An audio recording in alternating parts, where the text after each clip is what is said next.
ముందటి భాగంలో ఈ ఊరి పెద్ద తన ఇంటి మేడపై నుంచొని ఊరి ఎంతని గమనిస్తూ ఉండగా ఒక్కసారిగా ఒక భయంకరమైన పిశాచి రూపం ఆ యొక్క ఊరి పెద్దని తన కాళ్ళతో పట్టుకొని ఆకాశ వీధుల్లో ఎగురుకుంటూ తీసుకుని వెళ్తుంది. ఊరి పెద్ద ఎంత ఆర్తనాదాలు చేసినా గ్రామ ప్రజలు ఎవరికి ఆ మాటలు కూడా వినిపించలేదు. కొద్ది సమయానికి ఆ యొక్క ఊరి పెద్దని ఒక భయంకరమైన గుహలోనికి తీసుకుని వెళ్లి ఆ పిశాచి అక్కడి నుంచి అదృశ్యమైపోయింది. ఆ గుహ అంతా చూడడానికి చాలా భయంకరంగా ఉంది. ఈ ఊరి పెద్దకి ఎదురుగా ఒక మాంత్రికుడు ప్రత్యక్షమయ్యాడు. ఆ మాంత్రికుడు చూసి ఈ ఊరి పెద్ద ఒక్కసారిగా ఆశ్చర్యపోయాడు. ఊరి పెద్ద జిన్నంటూ ఉన్నాడు. అరే, ఎవరు నువ్వు? చూడడానికి భయంకరమైన మాంత్రికుల్లా ఉన్నావు. ఇంతకీ నన్ను ఇక్కడ తీసుకురావడానికి గల కారణం ఏమిటి చెప్పు, లేకపోతే ఎలాగైనా సరే ఈ యొక్క అంత తెలుస్తాను అని ఈ ఊరి పెద్ద గట్టిగా ఆ యొక్క మాంత్రికుడితో చెబుతూ ఉన్నాడు. ఆ మాటలు విన్న ఆ మాంత్రికుడు ఖగోళ చిత్ర ఏంటిరా రే మానవా, నా అంత చూస్తావా? నా అనుచరుడైన ప్రచండ శక్తిని నువ్వు తట్టుకోలేకపోయావు. వాడి కాళ్ళలో బందీగా ఉండి సప్త సముద్రాలను దాటి ఇక్కడికి నువ్వు బందీగా వచ్చావు. నేటితో ఇప్పుడు నువ్వు జీవిత బందీగా మారబోతున్నావు. ఇక వచ్చే అమావాస్య నాటికి మీ ఊరిని మొత్తాన్ని సర్వనాశనం చేసి ఆ భేతాల తాళపత్రాలు ఎక్కడ ఉన్నాయో కనుక్కుంటాను. ఆ భేతాల తాళపత్రాలు ఎక్కడ ఉన్నాయో నీకు తెలిసి నాకు అర్థమైంది. నువ్వు ఆ భేతాల తాళపత్రాలు ఎక్కడ ఉన్నాయో చెబితే ఖచ్చితంగా నిన్ను విడిచిపెడతాను. నీ ప్రాణాలకు వచ్చిన ముప్పు ఏమీ లేదు. చెప్పు, ఎక్కడ దాచావో చెప్పు అని ఈ యొక్క మాంత్రికుడు ఆ ఊరి పెద్దని అడుగుతూ ఉన్నాడు. ఆ మాటలు విన్న ఈ ఊరి పెద్ద అంటూ ఉన్నాడు. ఓరే మాంత్రికుడా, నన్ను చంపినా సరే, చిత్రహింసలు చేసినా సరే, ఆ బేతాల తాళపత్రాలు మాత్రం నీలాంటి వాళ్ళకి అందించకూడదని మా గురువు గారు నాకు ఎప్పుడో చెప్పారు. అందుకు నేను ప్రాణాలు ఇవ్వడానికి నేను సిద్ధమవుతాను. కానీ ఆ బేతాల తాళపత్రాలు మాత్రం నీ చేతికి దక్కకుండా చూసుకుంటాను. నువ్వు నన్ను చంపినా సరే ఆ బేతాల తాళపత్రాలు మాత్రం నీకు చేరనివ్వను అని ఈ ఊరి పెద్ద ఆ మాంత్రికుడితో చెప్పాడు. ఆ మాటలు విన్న ఆ మాంత్రికుడు కోపావేశంతో రగిలిపోయి, సరే అటులనే చేద్దాం.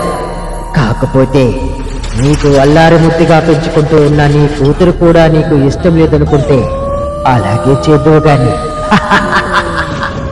మరి కొద్ది రోజుల్లో నీ కూతురికి ప్రాణగండం ఉంది. ఆ ప్రాణగండంలో అమావాస్యకుడులు కూడా చచ్చుకొని వస్తూ ఉంటాయి. అప్పుడు నా శక్తి ధైర్యపూర్వంగా పెరుగుతూ ఉంది. అప్పుడు ఖచ్చితంగా ఆ బలికి నీ కూతురినే సమర్పిస్తాను అని ఈ యొక్క మాంత్రికుడు ఊరి పెద్దతో చెప్పాడు. ఆ మాటలు విన్న ఈ యొక్క ఊరి పెద్ద, ఒరే మాంత్రికుడా, నువ్వు నన్ను బెదిరించాలని చూస్తూ ఉన్నావు. నువ్వు నా కూతురిని తాకడం, ఆమెకు నువ్వు చెడు చేపట్టడం అన్నది అసాధ్యం. ఆమె చుట్టూ కొన్ని శక్తులు నేను ప్రసరింపచేసేలా పెట్టాను. దానికి రక్షణగా ఉంటుంది.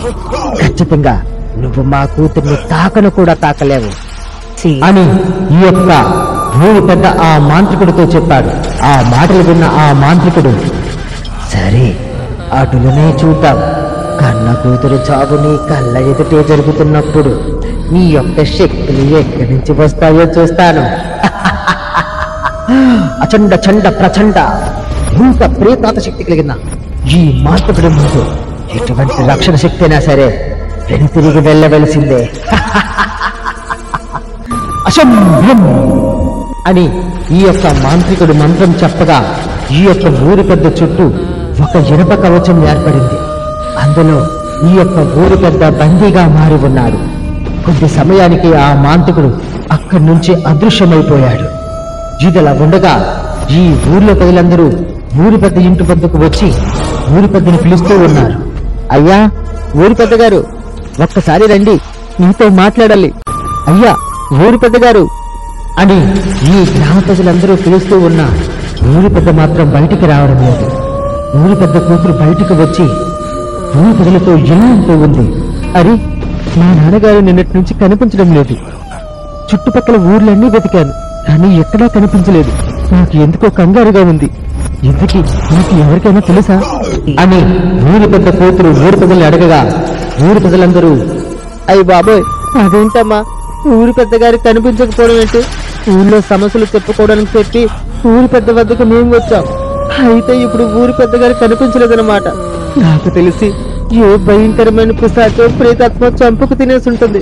అందుకనే ఊరి పెద్దగారు కనిపించకుండా పోయారు అని ఈ యొక్క ఊర్లో ప్రజలందరూ ఊరి పెద్ద కూతురుతో చెబుతూ ఉన్నారు. ఆ మాటలు వింటూ ఈ యొక్క ఊరి పెద్ద కూతురు ఒక్కసారిగా ఆశ్చర్యపోయి భయపడుతూ ఊరి ప్రజలతో ఇలా అంటూ ఉంది. అరే, ఏంటి మీరు మాట్లాడుతుంది? మా నాన్నగారి ఖచ్చితంగా అలా ఏం జరగదు. మా నాన్నగారు చాలా ధైర్యవంతులు. ఎలాగైనా సరే ఎక్కడైనా బ్రతికే ఉండి ఉంటారు. ఎందుకు ఎవరైనా మాంత్రికుంటే చెప్పండి, ఖచ్చితంగా వెళ్లి నాన్నగారి ఆ చుట్టూ ఎక్కడ ఉందో తెలుసుకుందాం అని వీళ్ళందరూ మాట్లాడుకుంటూ ఉండగా నేరుగా అక్కడికి ఒక కాకి ప్రత్యక్షమయ్యి ఇలా అంటూ ఉంది. రాత్రి మీ నాన్నగారిని ఒక భయంకరమైన పిశాచి ఆకాశంలోకి తీసుకుని వెళ్ళడం నేను చూశాను. అతను పాపం కాపాడండి, రక్షించండి ఇది ఎంత అరిచినా సరే మీకు ఎవరికీ వినిపించలేదు. ఆ పిశాచు ప్రేతాత్మ మీ నాన్నగారిని ఎక్కడికో తీసుకుని వెళ్ళింది. మీ నాన్నగారు బ్రతికే ఉంటారు. ఆ పిశాచు చంపాలనుకుంటే ఇక్కడే చంపేతను, కానీ బంధించి తీసుకుని వెళ్ళింది.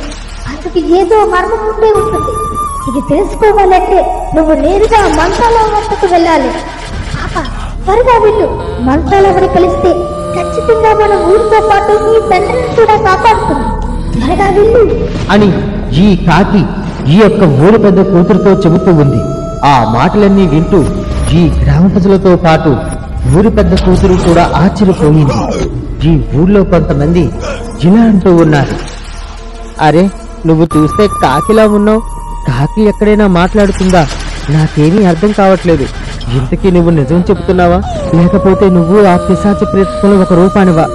ఎందుకో నాకు ఎవరిని నమ్మాలనిపించడం లేదు అని ఈ ప్రజలందరూ ఆ కాకిని అడుగుతూ ఉన్నారు.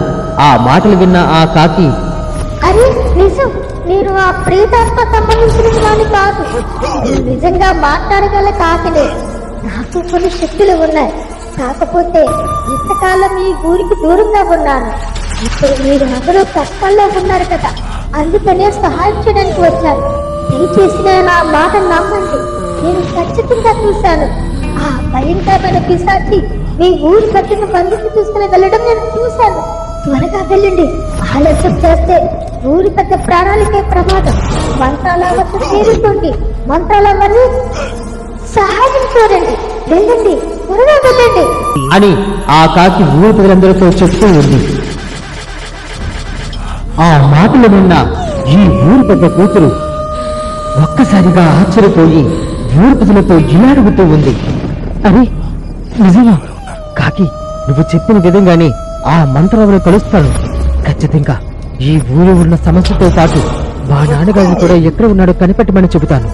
దయచేసి మంత్రాలవ జాడ ఎక్కడో నాకు తెలియజేయు అని ఈ యొక్క ఊరి పెద్ద కూతురు ఆ యొక్క కాకిని అడుగుతూ ఉంది.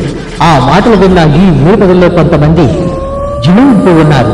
అరే అమ్మా, మంత్రాలవ ఎక్కడ ఉందో మాకు తెలుసు. ఈ పక్క ఊరు దాటుకొని అడవి మార్గం గుండా వెళ్తే ఒక గుహలో మంత్రాలవ ఉంటుంది. మంత్రాలవ గురించి మేము చాలా కథలుగా విన్నాం. ఎన్నో ఊరిని కాపాడిందంట, చాలా మందికి సహాయం చేసిందంట. అంతేకాదు ఆమె గొప్ప మంత్రగత్తని కూడా చాలా మంది చెబుతుంటే విన్నాను. ఇప్పుడు ఈ కాకి కూడా మాట్లాడుతూ ఉంటే మనకి ఎంతో ధైర్యం ఇచ్చినట్లు ఉంది. ఖచ్చితంగా అమ్మ, రేపే మనం అందరం కలిసి మంత్రాల వద్దకు వెళ్దాం అని వాళ్ళందరూ మాట్లాడుకుంటూ ఉన్నారు. ఇదిలా ఉండగా ఈ గుహలో ఊరి పెద్ద చుట్టూ భయంకరమైన ఇనప కడ్డీలతో ఒక వలయం ఏర్పడి వెళ్లిపోయాడు ఆ మాంత్రికుడు. ఈ యొక్క ఊరి పెద్దకి నా మనసులో జిల్లాడుతుంటూ ఉన్నాడు. అరే ఎలా? ఇప్పుడు నేను ఈ గుహలోంచి బయటకు వెళ్ళి నా ఊరి పెద్దల్ని కాపాడుకోవడం ఎలా? నాకు అర్థం కావటం లేదు. ఏం చేయాలో కాళ్ళు చేతులు ఆడటం లేదు. ఎలాగైనా సరే నేను ఖచ్చితంగా ఈ గుహలోంచి తప్పించుకుని వెళ్ళాలి, వెళ్ళి తీరాలి. నాకు ఎవరైనా సహాయం చేస్తే బాగుండు అని చాలా బాధపడుతూ తనను తాను ఆలోచిస్తూ ఉన్నాడు ఈ ఊరి పెద్ద. మరుసటి రోజు అనుకున్న విధంగానే ఈ యొక్క ఊరి పెద్ద కూతురుతో పాటు మరికొంతమంది అడవి మార్గం గుండా అగ్ని దీపాలను పట్టుకొని నడుచుకుంటూ వెళ్తూ ఉన్నారు. కొద్ది సమయానికి పొట్టు దెయ్యాలను వాళ్ళని చూసి తమలో తాము ఇలా అనుకుంటూ ఉన్నాయి. అరే దుండు, అటు చూడు, ఎవరో మంత్రాలవ సహాయం కోసం ఇటువైపు వస్తున్నారా? చూడు చూడు, గంటలు పట్టుకుంటూ అగ్ని జ్వాలలు పట్టుకొని ఊరేగింపులా వస్తున్నారా దుండు? చూడు అటు చూడు. అవునరా దుండు, నిజంగానే ఇది ఎవరికో ఖచ్చితంగా ఊర్లో సమస్య అయినా ఉండాలి, లేకపోతే ప్రమాదమైనా జరిగి ఉండాలి. అందుకనే మంత్రాలవను వెతుక్కుంటూ వస్తూ ఉన్నారు. సరే, మంత్రాలవ కూడా మనలో తెలుస్తుంది కదా, అప్పుడే తెలుస్తుందిలే. వెళ్ళని అని ఆ పుట్టలు రెండు మాట్లాడుకుంటూ ఉన్నాయి. కొద్ది సమయానికి ఈ ఊరి పెద్ద కూతురుతో పాటు ఊరిలో కొంతమంది నేరుగా మంత్రాలవ్వ వద్ద గుహ వద్దకు వచ్చారు. మంత్రాలవ్వ తన గృహలో మంత్రాలు చదువుతూ ఉండగా ఈ ఊరి పెద్ద కూతురు ఒక్కసారిగా ఆ గుహలో అడుగు పెట్టేసరికి ఆ గుహలో ఉన్న అగ్నిజ్వాలన్నీ ఒక్కసారిగా ఆరిపోయాయి. అది ఎంత చూస్తూ ఈ మంత్రాలవ్వ ఒక్కసారిగా ఆశ్చర్యపోయింది.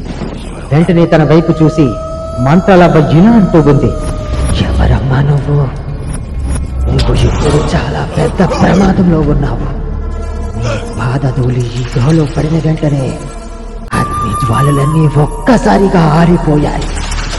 నీ చుట్టూ ఇప్పుడు ఒక భయంకరమైన ప్రేతాత్మ చుట్టూ తిరుగుతూ నీకు కాపలాగా కాస్తూ ఉంది. ఎవరు, ఎక్కడి నుంచి వచ్చారు మీరు అంతా అని ఈ మంత్రాలవ్వ అడగగా ఈ ఊర్లో కొంతమంది జినుంటూ ఉన్నారు. అవ్వా, వందనాలవ్వా. అవ్వా, మాది ఈ పక్కనే ఉన్న ఊరు. మా ఊర్లో కొన్ని భయంకరమైన సంఘటనలతో పాటు రాత్రి అయ్యేసరికి ఏవో గజ్జల శబ్దాలు, భయంకరమైన పిశాచరుపులు లాంటివి వినిపిస్తూ ఉన్నాయి. అవి అన్నీ చూసి మాకు చాలా భయం వేసింది. వీళ్ళ నాన్నగారు అంటే మా ఊరి పెద్దగారు ఒక మాంత్రికుడిని తీసుకొని వచ్చారు. ఆ మాంత్రుడు కూడా ఊరిని ఖచ్చితంగా రక్షిస్తానని చెప్పాడు, కానీ ఆ రోజు నుంచి అతను కనిపించలేదు. అదే విధంగా నిన్న రాత్రి నుంచి కూడా ఊరి పెద్దగారు కూడా కనిపించలేదు. అలాగని చెట్లు, కొట్లు, గొట్లు, నూతులు అన్నీ వెతికాం, కానీ ఎక్కడా ఊరి పెద్దగారి శవం కూడా కనిపించలేదు. ఇంతలో ఒక కాకి మా దగ్గరికి వచ్చి ఊరి పెద్దగారిని ఒక భయంకరమైన పిశాచి తన కాళ్ళతో పట్టుకొని ఆకాశంలో ఎగురుకుంటూ వెళ్ళిపోయిందని చెప్పింది. ఆ కాకి మాటలు విని మాకు మీరు సహాయం చేయగలుగుతారని చెప్పింది. అందుకనే అవ్వ నేరుగా మీ వద్దకు వచ్చాం అని ఈ ఊర్లో కొంతమంది మంత్రాలవతో చెప్పారు. ఆ మాటలన్నీ విన్న ఈ ఊరి పెద్ద కూతురు కూడా, అమ్మా మంత్రాలవ్వ, నిజంగా మేము మీ సహాయం కోసం చాలా దూరం నుంచి వచ్చాం. ఇప్పుడు మా ఊరితో పాటు మా తండ్రి గారు కూడా ఒక భయంకరమైన రాక్షస చేతుల్లో ఉన్నట్టున్నారు. నాకు ఇదంతా ఏమీ అర్థం కావటం లేదు. మొదట్లో మా నాన్నగారు నన్ను జాగ్రత్తగా ఉండమని చెప్పారు, కానీ ఇది ఎంత మూఢనమ్మకం అనుకుని నేను అసలు పట్టించుకోలేదు. ఇంట్లో మా నాన్నగారికి ఇలా జరిగింది. ఇది అంతా చూస్తుంటే నాకు ఏదో భయంగా ఉంది. మంత్రాలవ్వ, దయచేసి నాకు సహాయం చెయ్యు అని ఈ ఊరు పెద్ద కూతురు మంత్రాలవ్వతో చెప్పింది. ఆ మాటలన్నీ విన్న ఈ యొక్క మంత్రాలవ్వ ఇలా అంటూ ఉంది. అరే, ఇది ఒక భయంకరమైన ప్రేతాత్మ పగతో పాటు ఒక భయంకరమైన ప్రేతాత్మ, ప్రేతాల శక్తి గమనం కలిగిన ఒక మాంత్రికుడు ఆడుతున్న నాటకం. ఇది అంతా ఛేదించాలన్నా, ఆ ఊరిని రక్షించాలన్నా ఒకే ఒక మార్గం. బందీగా ఉన్న మీ నాన్నని మనం రక్షించి తీరగలిగాలి. అప్పుడే ఈ ఊరికి ఉన్న ఆ సమస్య ఏంటో పూర్తిగా అర్థమవుతుంది. అంతేకాదు, నీ యొక్క దేహస్పర్శ చూస్తూ ఉంటే నీకు ఆ ఊరికి ఏదో సంబంధం ఉంది. నీ తండ్రిని కూడా చంపకుండా బంధించి తీసుకుని వెళ్ళిందంటే ఆ పిశాచి యొక్క మాంత్రుడికి మీ నాన్నకి సంబంధించిన ఏదో రహస్యం తెలిసే ఉంటుంది.